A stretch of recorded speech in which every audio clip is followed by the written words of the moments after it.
എന്തുകൊണ്ടാണ് സയ്യിദ് മുഹമ്മദ് അലി ശിഹാബ് തങ്ങളുടെ നിര്യാണത്തിൽ അത്ഭുതകരമായ രംഗങ്ങൾ കണ്ടത്?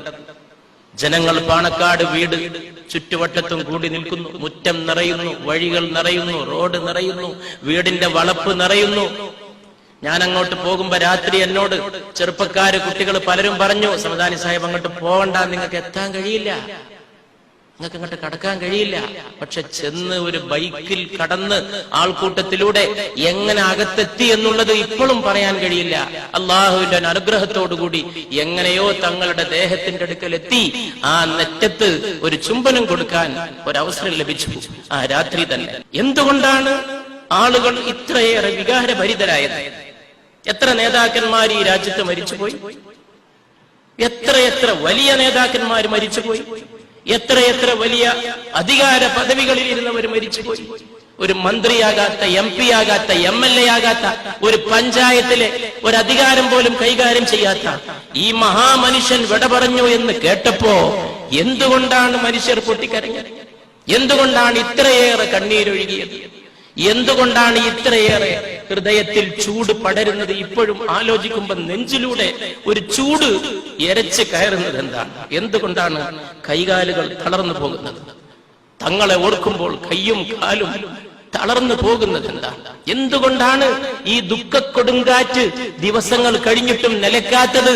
എന്തുകൊണ്ടാണ് ഈ ദുഃഖത്തിന്റെ പ്രവാഹം, കണ്ണീർ ചാലുകൾ ദിവസങ്ങൾ കഴിഞ്ഞിട്ടും വറ്റാത്തത്?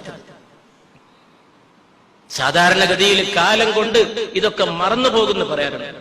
സാധാരണഗതിയിൽ ദിവസം കൊണ്ട് ഇതൊക്കെ പോകുന്നു പറയാറുണ്ട്. പക്ഷെ നമ്മുടെ അനുഭവം അന്നത്തെ 2-3 ദിവസം അത്യാവശ്യം ക്ഷമയിൽ കാര്യങ്ങൾ നിന്നു. പിന്നെ പിന്നെ അത് സങ്കടം കൂടുതൽ. അതുവരെ പാണക്കാട്ട് പോയപ്പോ അവിടെ ആളും കയറ്റ് അത്യാവശ്യം നമ്മൾ അങ്ങനെ അതിനൊക്കെ ഒരു നിയന്ത്രിച്ചു പോയി. മിനിഞ്ഞാന്ന് പോയപ്പോ അവിടെ ആളുകൾ കുറവായി. അപ്പൊ കസേര ചിലതൊക്കെ ഒഴിഞ്ഞു കണ്ടു. അപ്പൊ ഞാൻ വരാന്തയിൽ നിന്ന് ഉള്ളിലേക്ക് നോക്കുമ്പോ അകത്തുള്ള ഡൈനിങ് ടേബിളിന്റെ അടുത്തുള്ള ആ കസേര കണ്ടു. രാവിലെ ചെന്നാൽ നിർബന്ധിച്ച് കൊണ്ടുവന്നിരുത്തി നമ്മുടെ പാത്രത്തിലേക്ക് ഒരു പത്തിരി, ഒരിത്തിരി ചാറ് അത് ഒഴിച്ചു തന്നിട്ട് കഴിപ്പിക്കുന്ന ആ രംഗം ഓർത്തപ്പോ മനസ്സ് പൊട്ടിപ്പോയി. എന്തുകൊണ്ടാണ് ദിവസങ്ങൾ കഴിഞ്ഞിട്ടും ഈ ദുഃഖം വേർപിരിയാത്തെന്ന് ചോദിച്ചാൽ ഒരു മറുപടിയേ ഉള്ളൂ. എല്ലാവരുടെ മനസ്സിലും ശിഹാബ് തങ്ങളുടെ സ്നേഹസ്പർശമുണ്ട്. അതാണ് അതിന്റെ കാരണം. ശിഹാബ് തങ്ങൾ മുകളിലൂടെ പറന്ന ഒരു നേതാവായിരുന്നില്ല, ആളുകളുടെ ഹൃദയത്തിലൂടെ സഞ്ചരിച്ച ഒരു മുസാഫിറായിരുന്നു. ആളുകളുടെ ഹൃദയങ്ങളിലൂടെ കടന്നുപോയ ഒരു വലിയ മുസാഫിർ. തങ്ങൾ തീർത്ത വലിയ ഒരു സഫറുണ്ട്, വലിയ ഒരു യാത്ര. അത് തീർത്തത് ഹൃദയങ്ങളിലൂടെയാണ്. മനുഷ്യന്റെ ഹൃദയത്തിൽ തന്നെയാണ് കുന്നും മലയും, മനുഷ്യന്റെ ഹൃദയത്തിൽ തന്നെയാണ് എല്ലാം. മനുഷ്യന്റെ ഹൃദയത്തിൽ തന്നെയാണ് നിമ്നോന്നതങ്ങളും താഴ്വാരങ്ങളും സമതലങ്ങളും ഗിരിശൃംഗങ്ങളും എല്ലാം. ആ കുന്നുകൾ കയറിയും ആ താഴ്വാരങ്ങൾ തരണം ചെയ്തും ഈ മുസാഫിർ സഞ്ചരിച്ചു കൊണ്ടേയിരുന്നു.